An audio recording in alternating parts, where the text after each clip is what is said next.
কারা এই ধরনের নৃশংস খুন করেছে, অ্যাসবেস্টার দিয়ে পাঁজর ভেঙে, এই ধরনের খুন হয় না, বর্বরচিত খুন।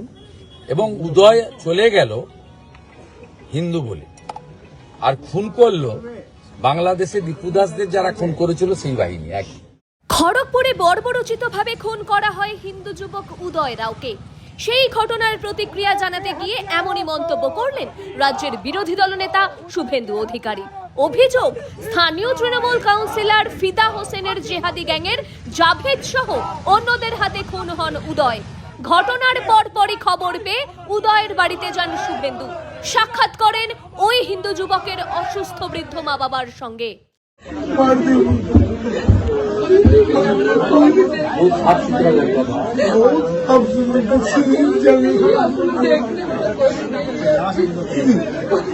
देखने का तो इंतजाम होगा, वो आपका नहीं है, लेकिन ये भूत। উদয়ের প্রতিকৃতিতে মাল্যদান করে শ্রদ্ধাও জানান শুভেন্দু। রাজ্যের বিরোধী দলনেতার অভিযোগ, উদয়কে নৃশংসভাবে খুন করেছে জেহাদিরা।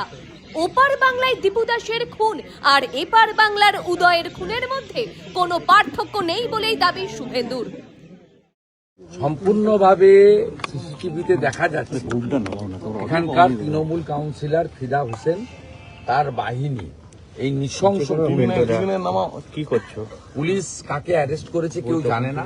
জাভেদ সহ মূল অ্যাকিউজডরা কেউ গ্রেপ্তার হয়নি। এফআইআর কাকে দিয়ে লিখিয়েছে পরিবার এখনো জানে না।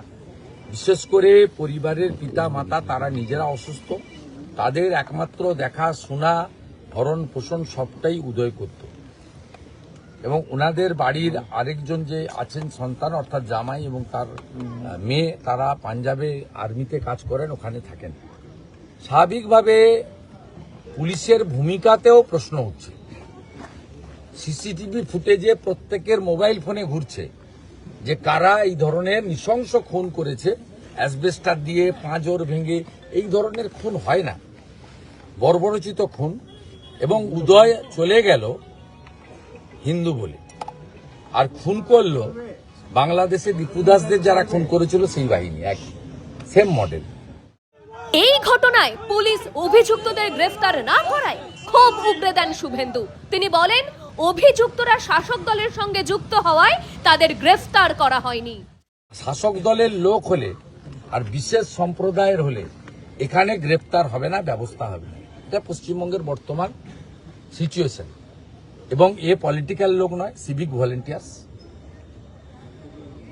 এর একটাই অপরাধ ছিল, নামটা উদয়, তাই জাভেদরা খুন করেছে, ফিদা হোসেনরা খুনিদের প্রশ্রয় দিচ্ছে। আমরা পরিবারের পাশে দাঁড়ানোর জন্য এসেছি।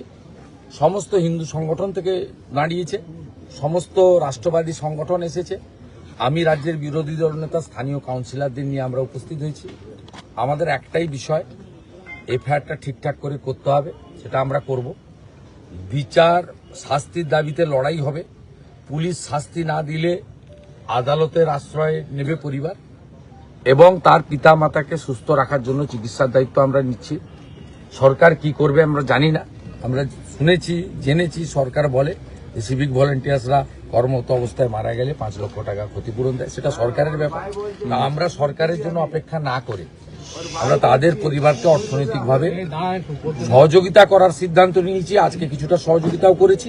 নন্দীগ্রামের বিধায়ক জায়েন্ট কিলার সাফ জানিয়ে দেন, অপরাধীদের শাস্তির দাবিতে অরাজনৈতিক আন্দোলন হবে। স্লোগানও ঠিক করে দেন তিনি।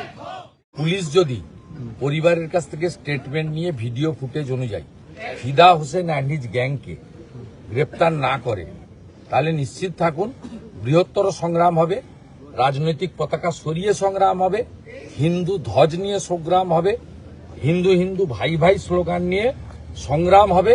এবং তার জন্য এই জেলার পুলিশ সুপার, খড়গপুরের পুলিশ অফিসাররা দায়ী থাকবে। পশ্চিমবঙ্গে আইন শৃঙ্খলা সম্পূর্ণভাবে ভেঙে পড়েছে বলেও দাবি শুভেন্দুর। হিন্দুরা সুরক্ষিত নন বলেও দাবি করেন তিনি। পশ্চিমবঙ্গে কোনো মা বোন দিদি কন্যা এবং কোনো হিন্দু সুরক্ষিত না, কোনো আদিবাসী সুরক্ষিত না। যদি বিশেষ সম্প্রদায়ের কেউ খুনি হন আর তিনি যদি শাসক ঘনিষ্ঠ হন, তাহলে তার 7 খুন মাপ। ফিদা হোসেন তৃণমূল কাউন্সিলর, তার বাহিনী যেহেতু করেছে, তাই গ্রেপ্তারও হবে না, বিচার তো অধরা। সোমোটো এফআইআর করিয়ে নিয়েছে, পরিবারের কাছ থেকে স্টেটমেন্ট কালেক্ট করেনি। এমনকি ভুবনেশ্বরে যে চিকিৎসা হয়েছে তার জামাই ধার দেনা করে 10 লক্ষ টাকা খরচ করেছে। একটা পুলিশের পক্ষ থেকে যে তার চিকিৎসাটা ঠিকঠাক হচ্ছে কিনা, এখানে তো এই রাজ্যে চিকিৎসা উঠে গেছে। স্বাস্থ্যসাথীতে কারো চিকিৎসা হয় না, স্বাস্থ্যসাথীর কার্ড বাইরে চলেও না, আয়ুষ্মান ভারত রাজনীতি করে চালু করতে দেননি। এখানে মারা গিয়েও তো শান্তি নেই।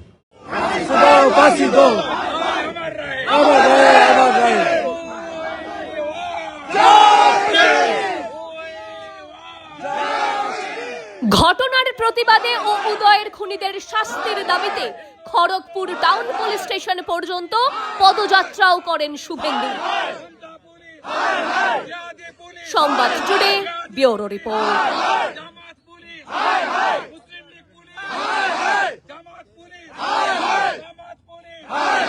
बांग्लादेश नहीं बनाने दूंगा।